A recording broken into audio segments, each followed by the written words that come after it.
Hello, good day everyone, and welcome again to one of my vlog journal sessions. So officially, this will be my vlog journal session 126, and this is Snail speaking, or you can just call me right now the furry archivist. Now, of course, for security purposes, I will be using the Tagalog language in making my journal entry right now. So if you're not, you know, if you're not a native speaker of Tagalog, you can just skip this video for a while. Now that we're done and that I've already mentioned that, so let's begin on my blog journal sessions.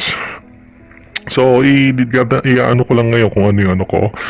I just want to make this a quick vlog journal session at least. Na, alam natin na kailangan kong mag-make ng vlog journal session every now and then.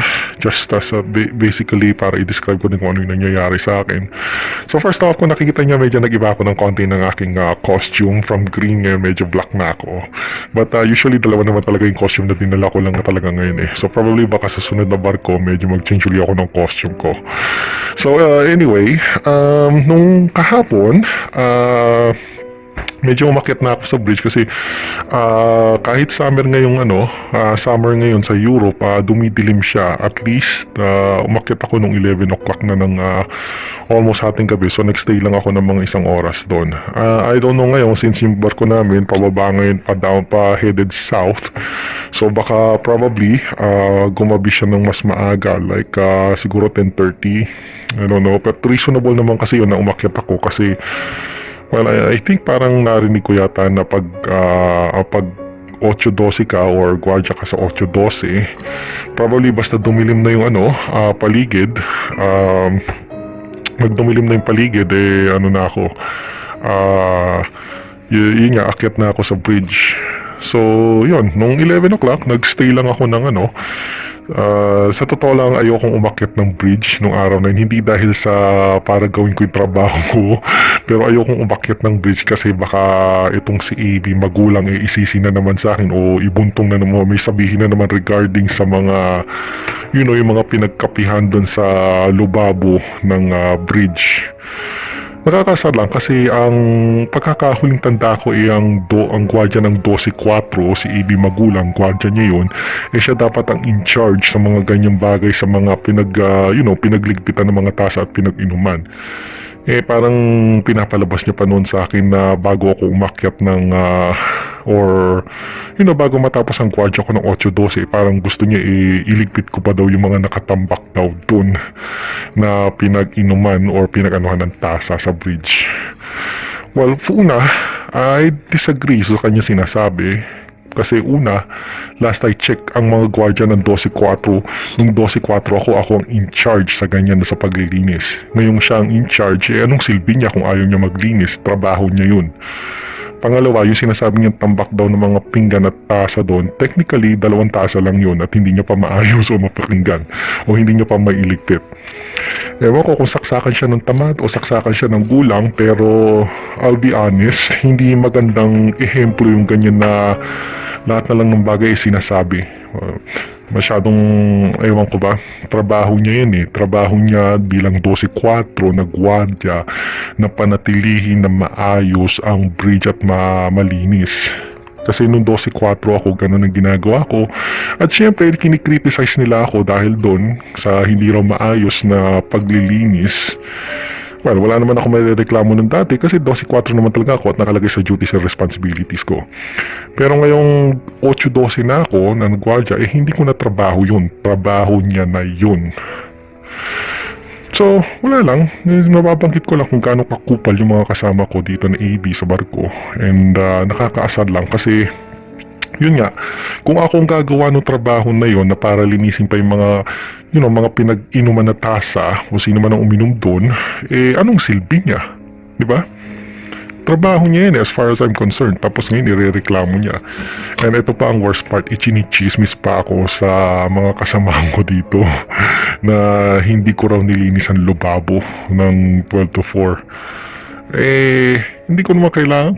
Bagay, kahit pagchichismisan niya ako, ang technically naman dun, kung titignan nila, kung alam talaga nila yung ang duty at gwardiyahan dito sa barko, ang 12 to 4 na bantay, siya, si Ibi Magulang, ang dapat in charge yan. At hindi dapat ako, pinagbubuntungan niya ng kagulangan niya. But anyway, ano ba magagawa ko? Napunta ako sa barko na puro magulang yung mga kasama ko. Buti na lang yung isang kasama ko dito na AB din, or isang kasama ko na AB dito sa AB Oldtimer, alam na, alam niya na trabaho niya yan at hindi dapat siya nagpaparinig o nagsasabi ng ganyan kasi nung siya din naman daw ang 12-4 na gwardiya, yun nga, wala naman daw silang naririnig tungkol sa kanya at ginagawa niya pa rin yung trabaho. So, anyway, wala lang. Kasi yung chismis kasi nakarating do sa isang kasama ko. And buti sana kung hindi babanggitin ng kasama ko na chinichismis ako. Pero nakakasad lang kasi una, like I said, trabaho niya yun. Pangalawa, kalalaking ang tao, chismoso siya. Pero ang magagawa natin, barko to. And normal lang sa atin na yung mga, sa lupa, yung mga ganyang klase na na kachismisan, sinusuntok sa bunganga. To be honest, yung mga ganyan tao sa barko, kalalaking tao, chismoso, that's not very good pagdating sa lupa. And usually, I don't know, sabihin na nating hindi siya tatagal sa ganyang ugali niya. Mapunta din siya sa mga, sabihin na nating kahit sa VLCC o crude oil tanker, ganyan ang asta niya. Ewan ko lang. Anyway, hindi lang naman yun na naging problema ko ngayon. So, yun ang first part na gusto kong bagitin regarding sa gwardiya. So anyway, 8 to 12 ako for at least a month. And I just checked out sa computer ko ngayon. Just give me a moment here. Now araw ngayon plus iano ko yung aking tapos ng kontrata at lumalabas na 97 days na lang tapos na ang kontrata ko, which is so wala lang, it's just hindi na mabigat para sa akin yun na 97 days na lang tapos na ang kontrata ko. Of course, yun ang estimate na tapos ng kontrata ko, hindi yung nagsasabi na estimate na baba ko ng barko. Usually kasi, alam mo na, pag sa pagbabarko, ang tapos ng kontrata ay iba sa araw ng tapos ng baba mo sa barko. Pwede itong mapaaga, pwede itong mapa-delayed. Hindi siya sakto talaga na saktong araw na yun. And from the recent na informasyon ko na pinakita ko do sa blog journal ko a few days ago, nilagay ko kasi dito, may posibilidad na baka, yun nga, last week na ng ika-third month ko, or may posibilidad na mapaaga pa ako. But of course, it's just only speculation. Hindi pa ako, like I said, hindi pa guaranteed. But anyway, masaya naman ako kasi 97 days na lang tapos na ang aking kontrata. And I can move on na at, ibaon to sa limot itong pangit na experience ko sa barkong ito. Anyway, yung pa lang yung nangyayari sa akin sa first part. Now, yung second part ko to, gusto ko lang din sabihin yung insidente na nangyari sa akin sa cow testing ngayon. Now, obviously, bago kasi, magdumikit ng barko at mag-discharge ng cargo sa tankers, at least, nagka-cow testing sila, crude oil wash testing ng mga tubo-tubo't linyada. At least 24 hours per arrival. Pero syempre, yung ganitong procedure, it depends pa rin sa barko. May mga barko na maaga sila mag-cow testing, 48 hours or something. Pero it's a usual procedure na mag-test sila ng cow testing. Now, anong nangyari sa akin nung time na yon? Let's just say na hindi ko kagad narinig ng maigi o hindi ko kagad naintindihan yung mga sinasabi na commands na tignan ko daw or i-check ko kung yung cargo is passing sa linyada ng 1 port kung tama ako. Now, of course, syempre, it took me quite a while para ma-figure out. Actually, ang reality, hindi ko talaga siya na-figure out. Sinabi ko na lang talaga sa radyo na yun nga, cargo passing kahit hindi ko tinitignan.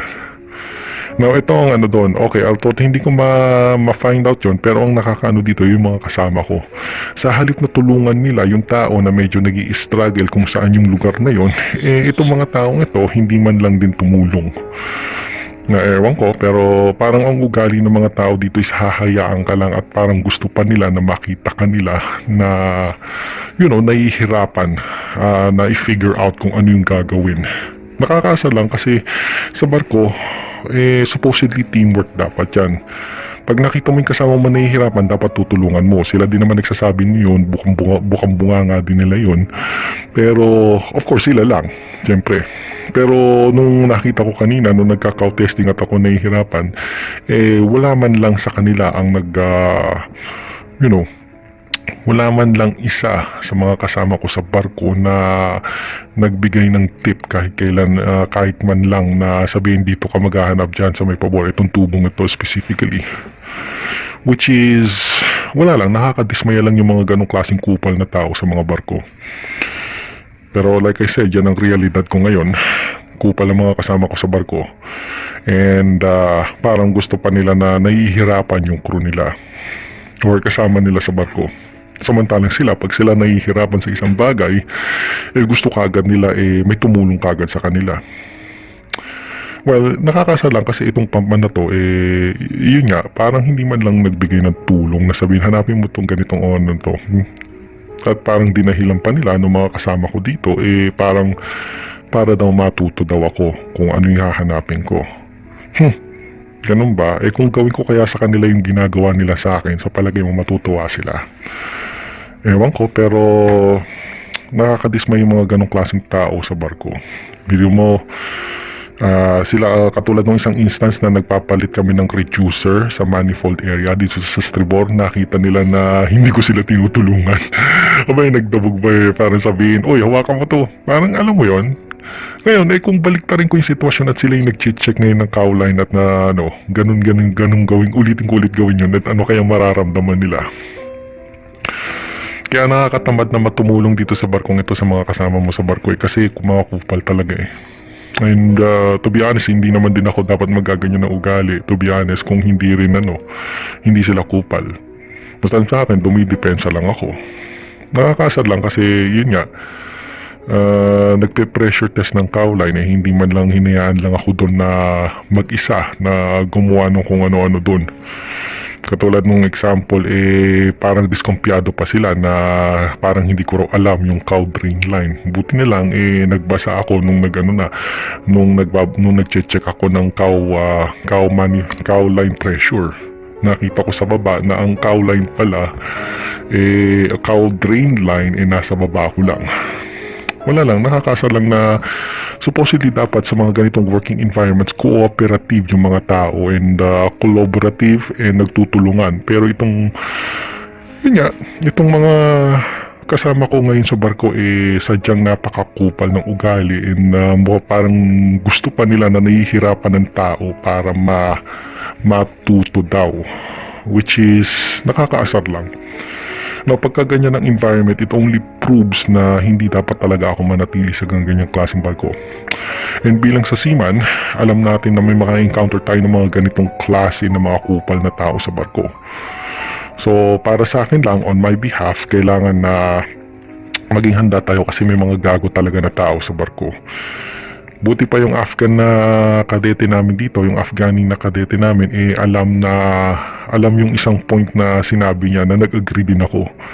Na sabi niya, of course, tatatagulugin ko lang yung sinabi niya na English, na hindi mahirap ang trabaho sa barko. Nagiging mahirap lang kung kupal yung mga kasama mo. At kahit gaano kahirap yung trabaho sa barko, hindi siya magiging mahirap kung you're working with the right people. Nakakatuwa lang na yung isang kadete pa or isang Afghan kadete nakakaalam yung isang simple truth sa barko. Kaso, ang realidad nga, as much as we want na gano'n na maging sitwasyon, nagiging mahirap ang sitwasyon kasi kupal yung mga kasama ko. Katulad ngayon sa cowline na pressure, muntikan na akong sumabit dun. Buti na lang sinabi ko na lang na yun nga, sinabi ko na lang na cargo passing do sa 199, although hindi ko talaga siya na-check, as in hindi ko siya na-check ng audio yung tubo. So, ayun lang, nakakaasar lang yung mga ganong klaseng tao na parang mas gusto pa nila sinasabutahe ako intentional na sabotage yung ginagawa nila, to be honest. And sa halip na tulungan nila yung kapwa nila Pilipino, yung kapwa mo Pilipino pa yung magiging kupal sa barko.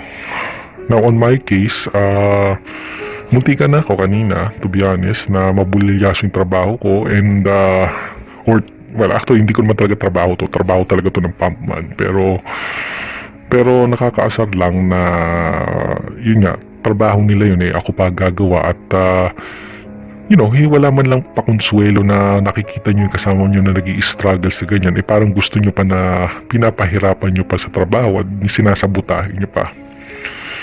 Kung gawin kaya sa kanila yun pabaligtad, tingnan natin kung ano kaya magiging reaksyon nila. Pero like I said, yan ang realidad. And frankly, miski ako, napapagano na lang talaga sa mga klase ng tao na mga kasama ko ngayon sa barko. Frankly, hindi rin ako religious na tao at hindi ako naniniwala sa karma specifically. Pero kanina, gusto kong sabihin sa kanila lahat-lahat na sana makarma sila. Anyway, yun lang. Yung sa akin lang is mag-iingat lang ako kasi mga kupal talaga yung mga kasama ko sa barko. It's a good thing na lang na eksperyensyado na ako kahit papano, at kahit papano sabihin na nating natututo ako sa sitwasyon. But anyway, hindi ko naman kailangan itong seryosohin itong knowledge na to, kasi to be honest, this knowledge is only good for at least 3 months, or specifically, based sa calculator na ko ngayon dito sa PC na to, it's only good for 97 days. After 97 days, I won't even bother to remember kung ano yung natutunan ko dito, kasi hindi naman ako babalik talaga dito. Pero nakakasal lang kasi kupal yung mga kasama ko na taong panong oras na yon ang nakagwadya or yung mga kasama ko is si AB Magulang at si AB Abusado, which is definitely yung dalawang AB na yon, wala na akong aasahan dun kasi kupal talaga yon to begin with. Tapos itong pangman na to, mukhang ewan ko, pero mukhang ngingiti-ngiti siya, pero palagi ko nananabutahi siya at nagmamatsyag ng tao kahit ngingiti-ngiti siya. Wala lang, nakakadismaya lang na may mga ganong klase talaga. It's just, it didn't blow my mind na may mga ganyang klase talagang tao na kupal sa barko. Pero, it's a good thing na, like I said, 97 days na lang ako. And I have to be on my toes na lang regarding sa mga ganyan na klase ng mga tao. And like I said, hindi ako religious at hindi ako naniniwala sa karma, pero gusto kong sabihin ng oras na yon sa mga, sa mga kasama ko noon, sana makarma kayo. Siyempre, nakita nila na yamot na nasolve ko ng bagay na yun na mag-isa, parang nagpapalusot pa yung mga kasama ko na at least parang sinasabi nila na ngayon alam mo na dapat matutunan ko yung mga bagay na yun. Ewan ko, pero parang napaka-cheap nung palusot nila. Pero syempre, tatahimik lang ako. Hindi ko naman pinapahalata yung pagka-annoy ko at pagka-yamot sa ginawa nila. Pero, well, wala lang. Gusto ko lang talagang sabihin talaga nung araw na yon na pasalamat kayo, wala kayo sa VLCC at crude oil ngayon na barko. Kung ito yung sasabihin ko, trabaho nyo yan. Anyway, wala naman talagang maasahan dito sa barkong to Sa kupal na yung company, kupal yung principal, kupal yung crew. So, there's nothing really much to hope for. Well, actually, yung company ko ngayon, okay naman siya. Neutral lang naman ako. Hindi naman siya talaga totally a-hole. Pero itong principal ko, I doubt. At yung mga kasama ko dito sa barko, lalong doubtful. Kung hindi sipsep, chismoso, simply kupal at a-hole. And wala lang, hindi magandang kasama yung mga ganyang klaseng tao sa barko. Yun lang ang gusto ko sabihin ngayon sa aking blog journal session 126. So sa mga nakakabasa nito or nakakapanood nito at nagtyaga kayo na panoorin na aking blog journal session, be reminded na once naging seaman kayo, may malaki ang posibilidad na maka-encounter kayo ng mga ganitong klaseng tao na nai-encuentro ko ngayon. Actually, ang realidad kasi dyan, ang trabaho ng seaman hindi mahirap. Kahit grade 5 kayang gawin yung ginagawa namin. Kung kung matino yung mga kasama namin, kung matino yung magiging kasama nyo sa barko at hindi kupal, kahit anong hirap ng trabaho ay magiging siyang madali at masaya.